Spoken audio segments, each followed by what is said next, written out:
Terceira catequese.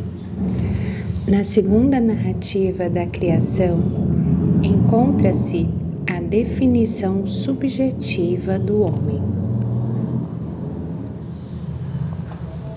Referindo-nos às palavras de Cristo sobre o tema do matrimônio, em que ele apela para o princípio, dirigimos a nossa atenção há uma semana para a primeira narrativa da criação do homem, no livro do Gênesis.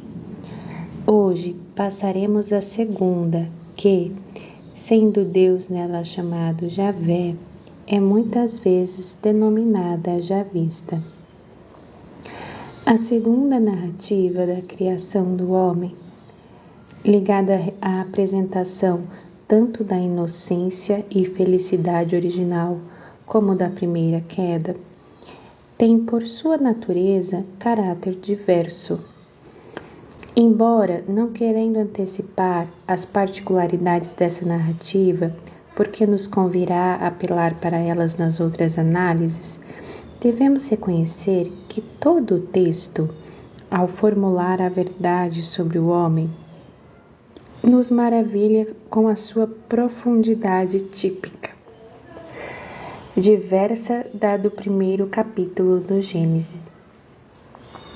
Pode-se dizer que é profundidade de natureza, sobretudo subjetiva, e, portanto, em certo sentido, psicológica.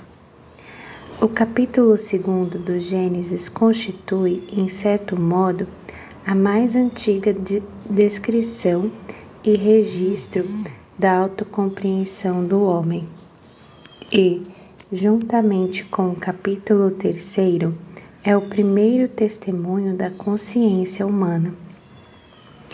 Com aprofundada reflexão sobre este texto, por meio de toda a forma arcaica da narração, que manifesta o seu primitivo caráter mítico, encontramos nele, em núcleo, quase todos os elementos da análise do homem, aos quais é sensível a antropologia filosófica moderna e, sobretudo, contemporânea.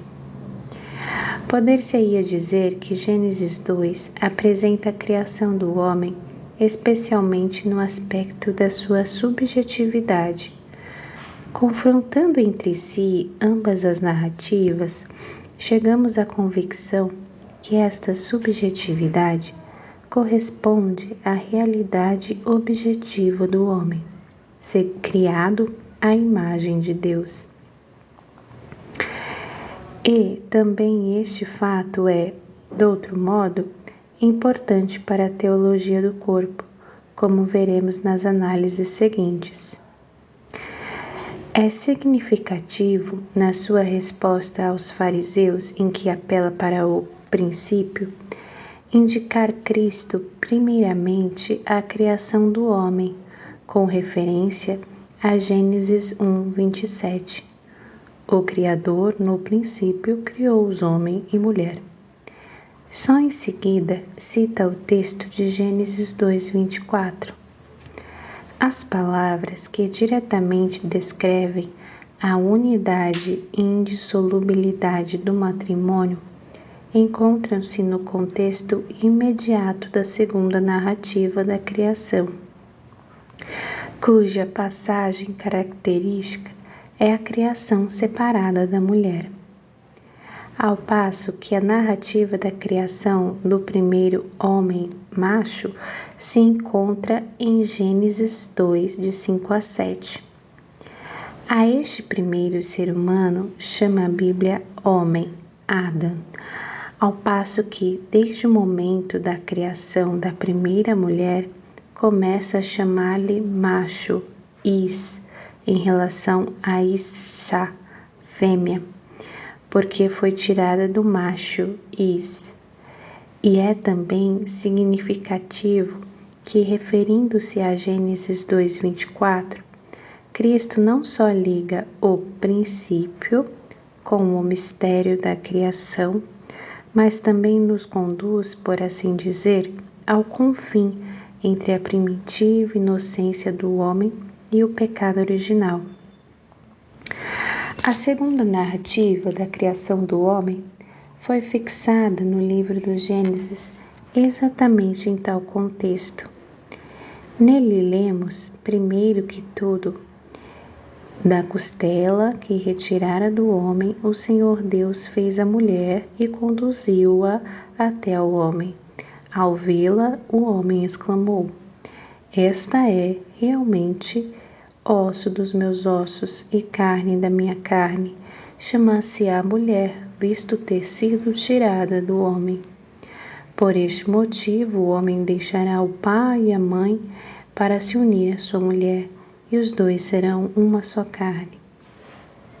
Estavam ambos nus, tanto o homem como a mulher, mas não sentiam vergonha. Em seguida, imediatamente depois destes versículos, começa Gênesis 3, a narrativa da primeira queda do homem e da mulher.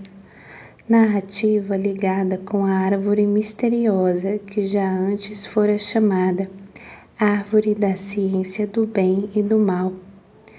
Cria-se com isto uma situação completamente nova, essencialmente diversa da precedente.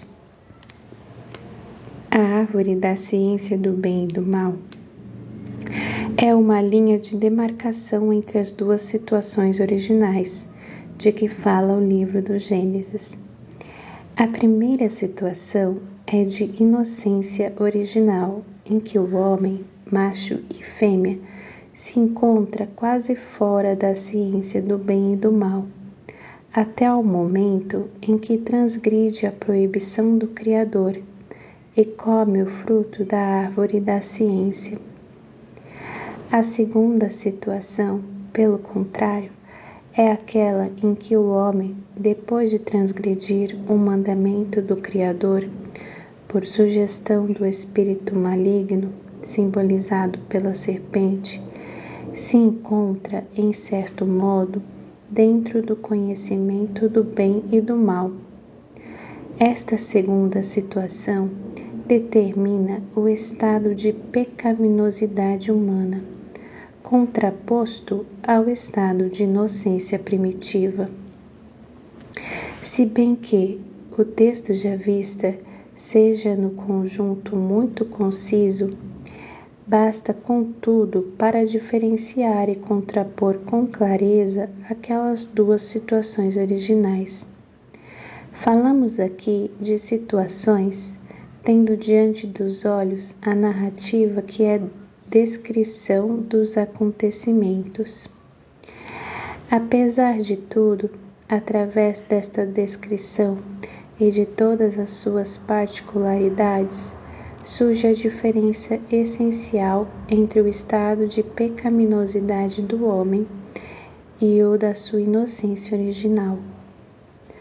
A teologia sistemática descobrirá nestas duas situações antitéticas dois estados diversos da natureza humana: status naturae integrae, estado de natureza íntegra, e status naturae lapsae, estado de natureza decaída.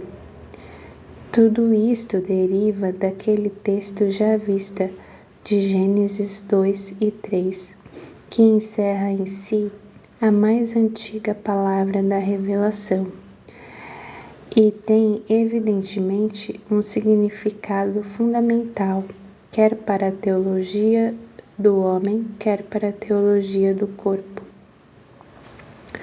Quando Cristo, referindo-se ao princípio, manda os seus interlocutores para as palavras escritas em Gênesis 2:24, ordena-lhes, em certo sentido, que ultrapassem o confim que, no texto já vista do Gênesis, se interpõe entre a primeira e a segunda situação do homem.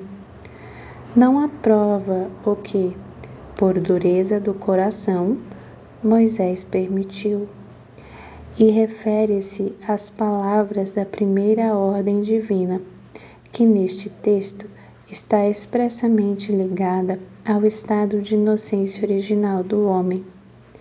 Significa isto que tal ordem não perdeu seu vigor, ainda que o homem tenha perdido a inocência primitiva. A resposta de Cristo é decisiva e sem equívocos. Por isso, devemos tirar dela as conclusões normativas que têm significado essencial para não só a ética, mas sobretudo para a teologia do homem e para a teologia do corpo, a qual, como um momento particular da antropologia teológica, se constitui sobre o fundamento da palavra de Deus que se revela como é.